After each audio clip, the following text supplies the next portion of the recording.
نن به ان شاء الله العزیز مونږ د نبی علیه الصلاۃ والسلام سن ولادت چې نبی علیه السلام کله پیدا شوی دی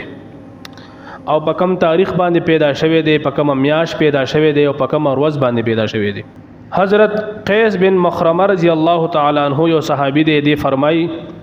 چې زه او نبی علیه الصلاۃ والسلام په یو کال باندې پیدا شویو، د عام الفیل په کال باندې.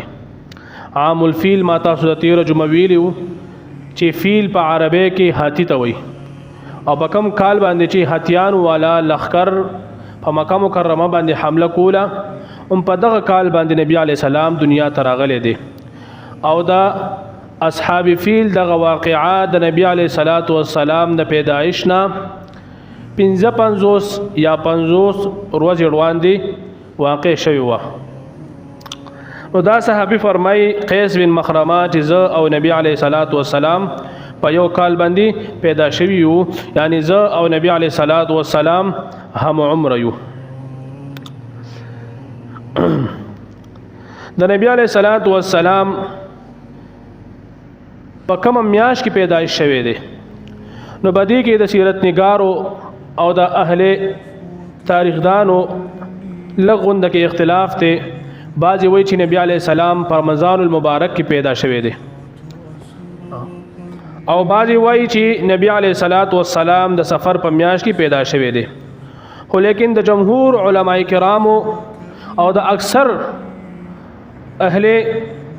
سیرت والا او سیرت نگارو دا رائے دا چې نبی علیه الصلاۃ والسلام د ربیع الاول په میاشت کې پیدا شوی دی. علامه ابن جوزی رحمت الله علیه فرمایي چې ثقه علما، معتمد علما چې باندې باندې امت اعتماد کړي دي، د هغې دا قول دی چې نبی علیه الصلاۃ والسلام د ربیع الاول په میاشت کې پیدا شوی دی. بیا د نبی علیه الصلاۃ والسلام یوم ولادت چې نبی علیه السلام په کوم ورځ باندې دنیا ته تشریف راوړی دی، نو نبی علیه الصلاۃ والسلام په یوم پیدائش کې تمام علماء کرام او امت په دې خبره متفق دي چې نبی علیه السلام د پیر په ورځ دنیا ته تشریف راوړی دی او د پیر په ورځ باندې پیدا شوی دی. بیا یو ځل نبی علیه الصلاۃ والسلام نه تپوس وکړل شو چې اے د الله رسوله، ته د پیر په ورځ باندې روزه ولې نیسي؟ نو نبی علیه السلام او فرمایل فيه ولدت وفيه انزل علی، په دغه ورځ باندې زه دنیا ته راغلی ما، او په دغه ورځ باندې د پیر په ورځ باندې په ما باندې وحی شوی ده، یعنی وحی نازلېدل شروع شوی. نبی علیه الصلاۃ والسلام فرمای چې انا دعوت ابي ابراهيم، چې زه د خپل نیکه د ابراهیم علیه الصلاۃ والسلام دعا یم. ابراهیم علیه الصلاۃ والسلام چې کله بیت الله شریف جوړ کو، اسماعیل علیہ السلام هم ورسره نو یو دعا یو وغوښته، رب اجعل هذا البلد آمنا، یا الله دا خار امن والا جوړ کی، ورزق اهله من الثمرات، او د دې اهل ته د دې خار اوسیدونکو ته یا الله میوه او پل فروټ ورکی. نو ابراهیم علیه الصلاۃ والسلام فرمای مخکې چې چا ایمان وروړي دي هغه ته دا نعمتونه ورکی. الله پاک فرمای نه، من آمن بالله، چې چا ایمان وروړي دي هغه ته به هم دا نعمتونه ورکوم. قال ومن كفر فامتعه قليلا، ها چې چا کفر کړي دي، چا زمانہ فرمانی کړي دا، څوک چې پتا باندې ایمان نه وروړي هغه ته هم دا نعمتونه ورکوم، قليلا خلق، مسلمانانو ته ډیر ورکوم. نو ابراهیم علیه السلام دا دعا غوښتي و. بیا مخکې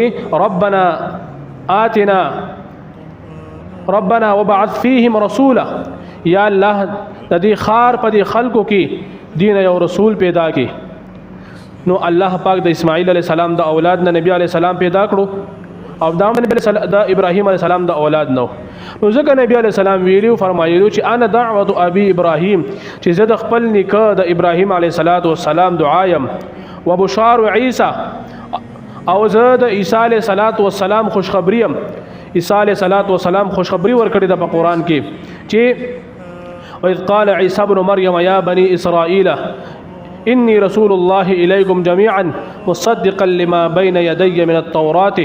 ومبشرا برسول یأتی من بعد اسمه احمد. چې بنی اسرائیلو د تاسو ته نن خوشخبری در کوم چې زمانه بعد با آخري نبی راځي آخري رسول به راځي او زه د هغه رسول تصدیق کوم. ګوره چې دا خبره یاد ساتئ چې الله پاک کم نبی له هم نبوت ورکړی دی. الله پاک د هغه نبی نه اول دا وعده غشتي ده او د نبی علیه الصلاۃ والسلام د نبوت د پاره تنه تصدیق غشتي دی. وَإِذَا خَذَ اللَّهُ مِيثَاقَ النَّبِيِّينَ لَمَا آتَيْتُكُم مِّن كِتَابٍ وَحِكْمَةٍ ثُمَّ جَاءَكُمْ رَسُولٌ مُصَدِّقٌ لِّمَا مَعَكُمْ لَتُؤْمِنُنَّ بِهِ وَلَتَنصُرُنَّهُ قَالَ أَأَقْرَرْتُمْ وَأَخَذْتُمْ عَلَى ذَلِكُمْ إِصْرِي قَالُوا أَقْرَرْنَا. الله پاک د تمام انبیاء کرام روحونه را جمع کړل او ورته او فرمایل چې تاسو ته به ال نبوت در کوما تاسو ته به ال کتاب در کوما لتؤمنن به چې تاسو به په نبی علی السلام باندې ایمان وروړی ولا تنصرنه او تاسو به د هغوی مدد کوي ال به تاسو د نبوت ملاويږي. نو کوم نبی له چې هم الله پاک نبوت ورکړي دي د هغه نه الله پاک دا وعده غشتي دا دا حلف نه غشتي دي چې په اول به په نبی علی السلام باندې ایمان وروړي. نو عیسی علیه السلام خوشخبری ورکړه چې زمانه پس به یو نبی راځي دا غنوم به محمد وي دا غنوم به احمد وي. نبی علیه السلام چې کله په غار ثور کې رکوع شو او حضرت ابوبکر رضی الله تعالی عنہ سره هم وو نو چې کله نبی سلام غار ته دنه کېدو نو حضرت ابوبکر رضی الله تعالی عنہ ورته فرمایي اے د الله رسول ته لګ ودرېګا په دې غار کې سوري دي چې دا سوري بن کم اسنه چې زهري لزنا ور بږي او تاسو له تکلیف درکې. حضرت ابوبکر رضی الله تعالی عنہ دنه شو او خپل قمیص مبارک اوشلولو ټوکړې ټوکړې کو ټول سوري بن کړه یو سوري غټو هغه پات شو. نبی سلام ته وی اے د الله رسول تاسو را دن نشي دن راغلو نبی علیہ السلام ډډه واچوله د حضرت ابوبکر رضی الله تعالی عنہ په غیږ کې سر کې خو او دا یو پوند چې کوم دی هغه سوري ته کې خو وخت تیر شو دی سوري کې یو مار حضرت ابوبکر رضی الله تعالی عنہ په پوند باندې اوچی چلو ټکه ولا ورکړو. حضرت ابوبکر رضی الله خپل اخوا کولای که خپل اخوا کوم نبی سلام بمرا پاسي اسینه چې دا مار نبی علیہ السلام ته تکلیف ورسي خو چونکه هغه درد او سوزش او تکلیف دومره ډیرو چې د حضرت ابوبکر رضی الله تعالی عنہ د سترګ مبارکونه اوخ کلړه شو او د نبی سلام پر رخصان مبارک باندې پری وته هغه اوخ ګرمي کنه جی اوخ خو ګرمي. نو نبی علیہ السلام سترګ او غړولې وی فرمایل ابوبکر ولی سم سره دا اے د الله رسول دی سوري کې سټک را راکلو خو لا پوند مې ورته کې د اخوا کړي مینه ده. نبی سلام او فرمایل پوند اخوا کا پوند چې کله اخوا کا یو مار ته نه وروته. نبی سلام پوه شو چې دا مار نه دی دا پیرې دی سده جی پیرې دی. نبی سلام او فرمایي چې زه تا پیژنم ته څه شي ته په خپل حالات کې شه مار نه پیرې جوړ شو ورته څه مقصد د پار راغلی وي عیسی علیه السلام د الله نه دا ډیر خواهش کړو او سوزل د الله نه دا مطالبه کړی و چې الله د نبی سلام دا امت ما ته راکړي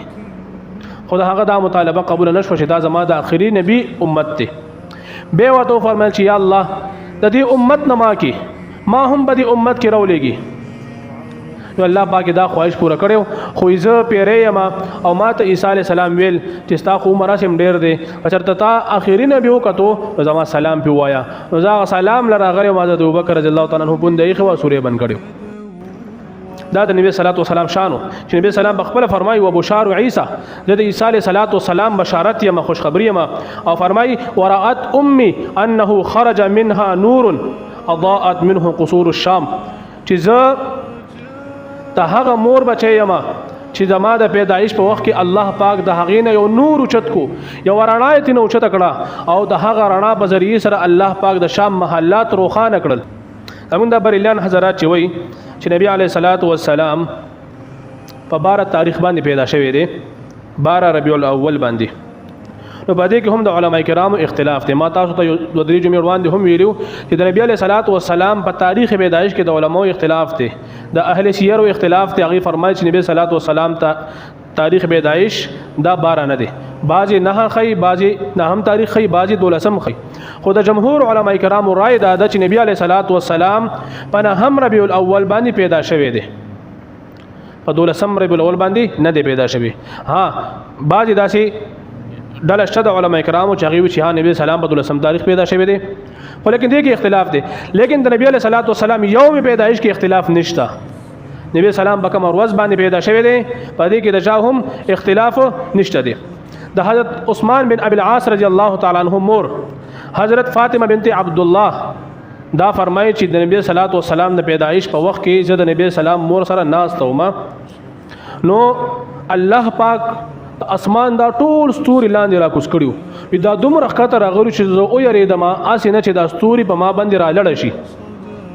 دا د نبی صلوات و سلام د پیدایش هغه اشارات او برکات